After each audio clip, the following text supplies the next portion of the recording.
Geopolitics সংলাপ। ছাত্র শিক্ষক। ছাত্র জিওপলিটিক্স কি স্যার? শিক্ষক জিওপলিটিক্স হল এমন এক শাস্ত্র বা ধারণা যেখানে ভূগোল, জিওগ্রাফি ও রাজনীতি পলিটিক্স একসাথে বিশ্লেষণ করা হয়। সহজ ভাষায় বললে, ভূগোল কিভাবে একটি দেশের রাজনীতি, ক্ষমতা, নিরাপত্তা ও আন্তর্জাতিক সম্পর্ককে প্রভাবিত করে, সেটাই জিওপলিটিক্স। ছাত্র জিওপলিটিক্সে এর মধ্যে কি বিষয়গুলো গুরুত্ব পায় স্যার?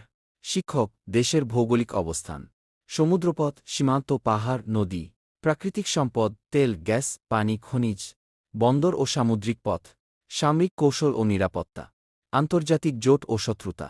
ছাত্র কিছু উদাহরণ আমাদের জানাবেন স্যার?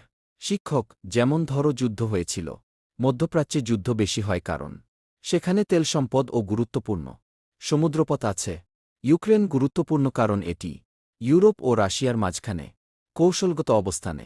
দক্ষিণ চীন সাগর নিয়ে বিরোধ, কারণ সেখানে বাণিজ্যিক জাহাজ চলাচল ও সম্পদের নিয়ন্ত্রণ।